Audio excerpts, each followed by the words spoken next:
in every single human shape. Colors, colors everywhere. We're surrounded by a rainbow. Hey Judy, it's Mark. How are you? Hi, Mark. I'm doing great, thanks. How about you?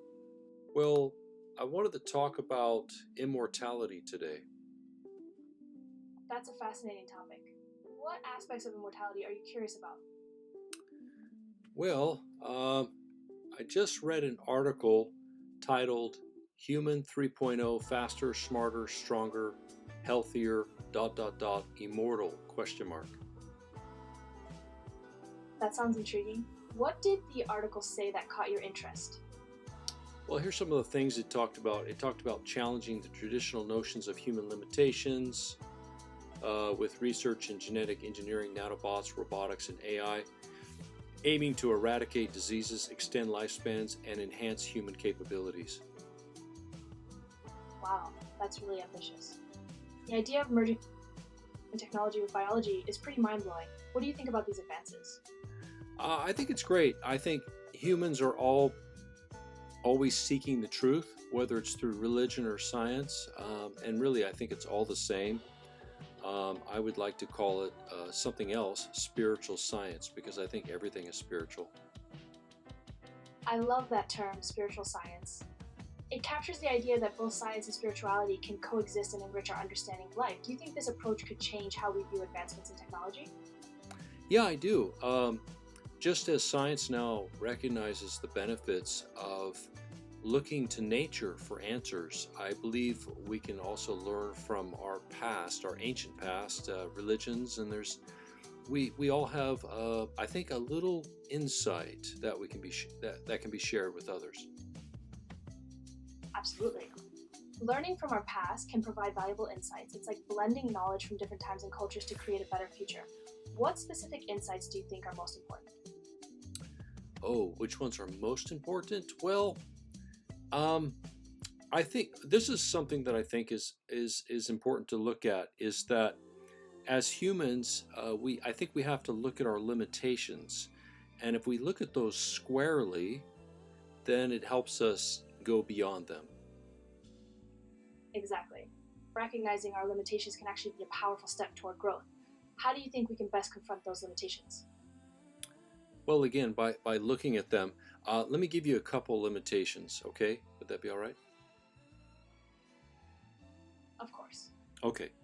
All right. So this one might sound shocking to begin with, but that's kind of the point, because it's to awaken us to the nature of our limitations. And so this is the statement. The statement is that everyone you know, your family, friends, your neighbors, everyone you see on TV, everyone around the earth are all going to die within a few months. That's a bold statement. It definitely puts things into perspective about life and our mortality. What do you think that awareness could change in how we live? Well, I just want to go into a little bit further, because some people might be going, what are you talking about? Everybody's going to be dead in a few months. Well, the reason is because currently, okay, now this could change at any time, but currently the average lifespan is less than 1,000 months, which is about 80 years. That makes sense. So it's about reminding ourselves how fleeting life can be. What do you think we could do with that awareness?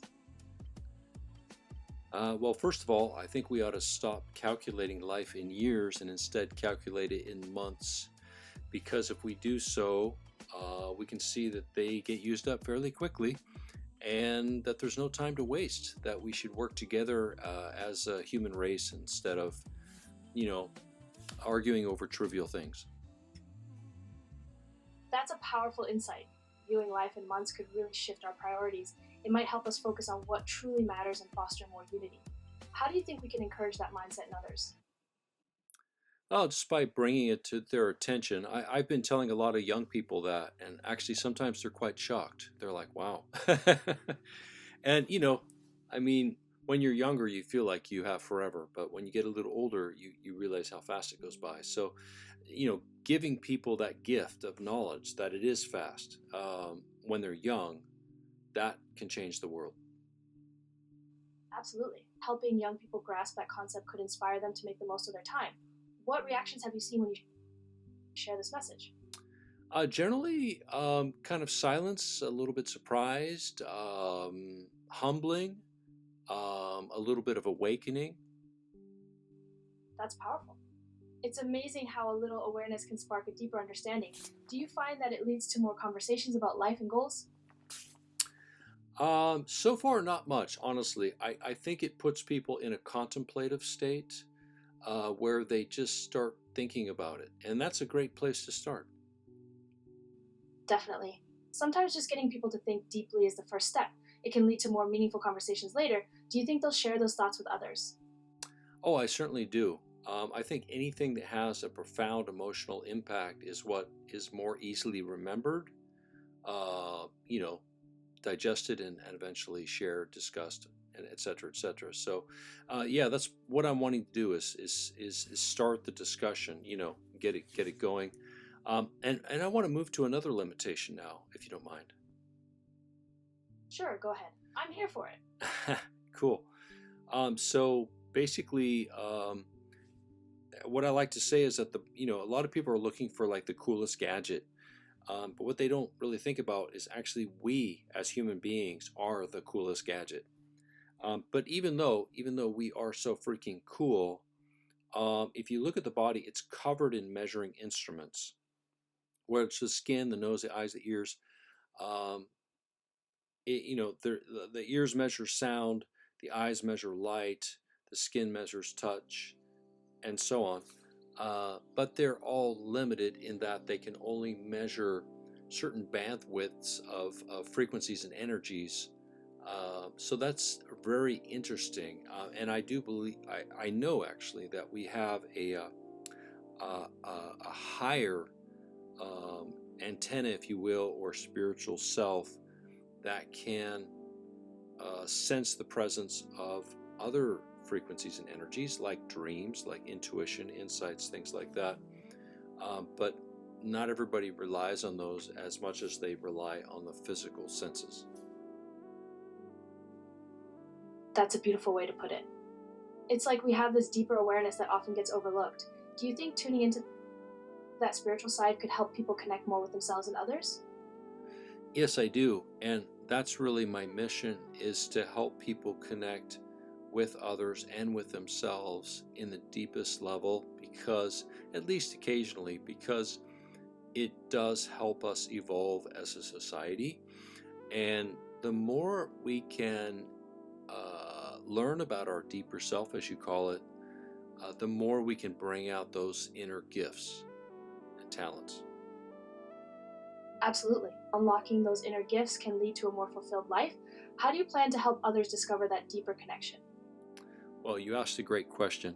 So, my dream is to start what I call silent universities around the world. I'd like to start with one, of course, and it will be a campus with people that are in silent meditation during the work day or the school day, and That and we will be doing creative projects together that will be inspired from this more contemplative, quiet space, which I've found to be very conducive for getting in the zone and getting more powerful ideas and focus. And I'm really looking forward to collaborating with others in this space.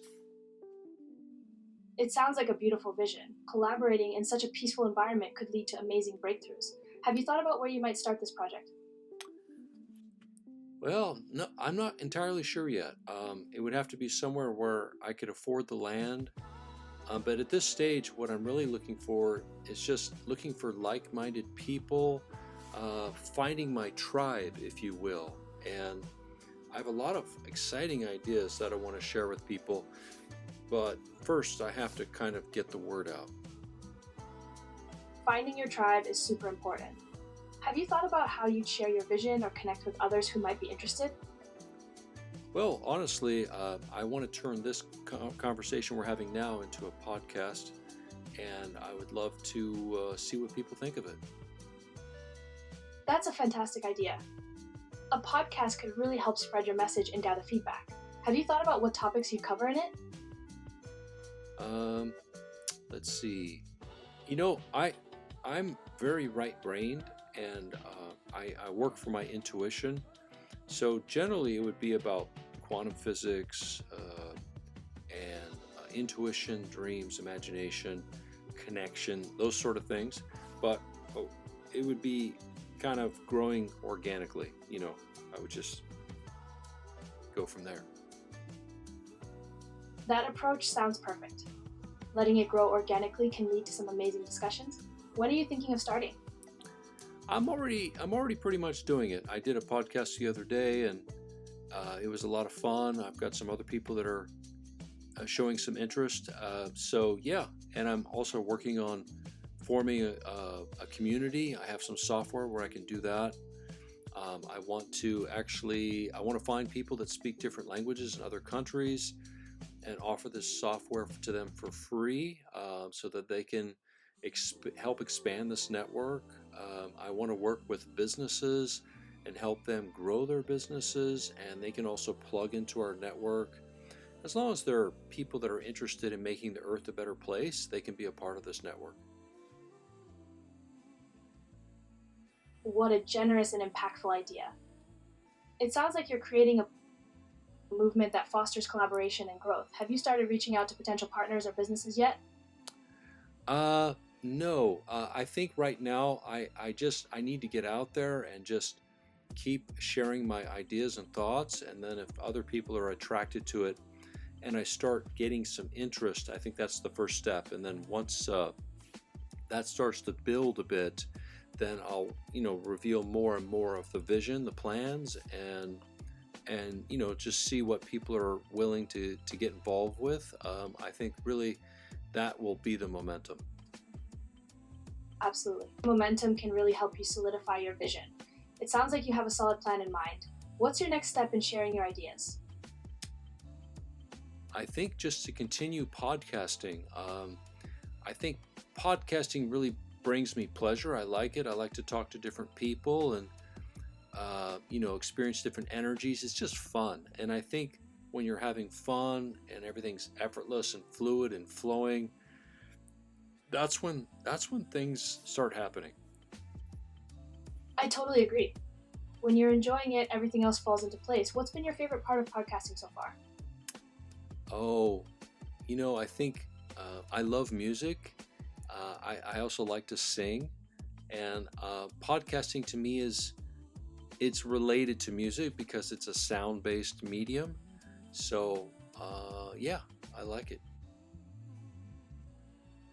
That's a beautiful connection. Sound really does have a powerful impact. Do you ever incorporate music or your singing into your podcasts?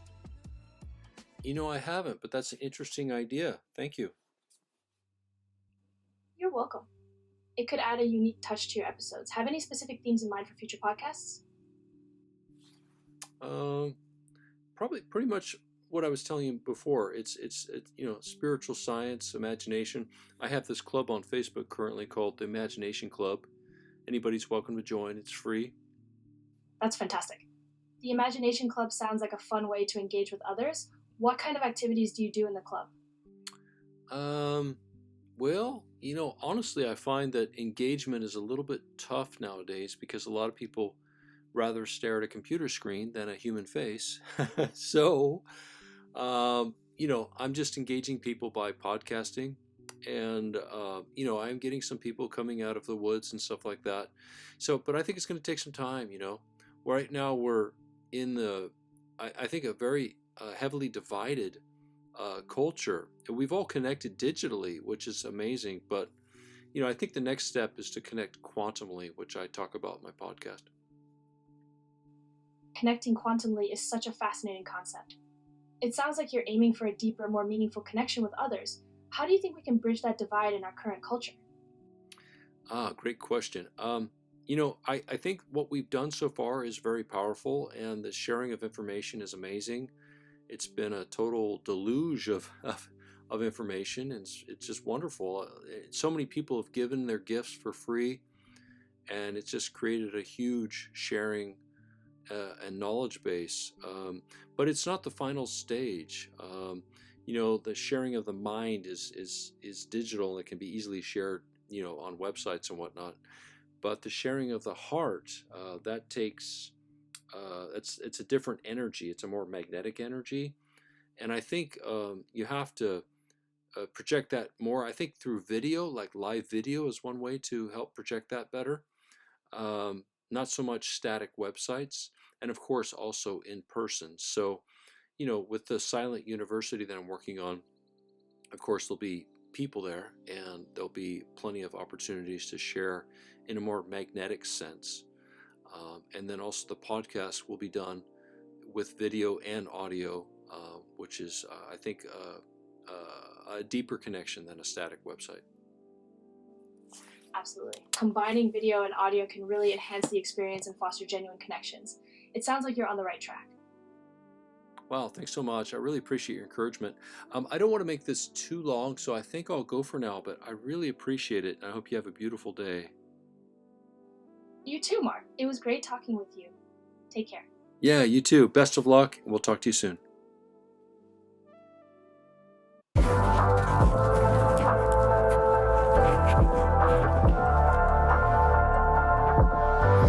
Red, blue, yellow, and green.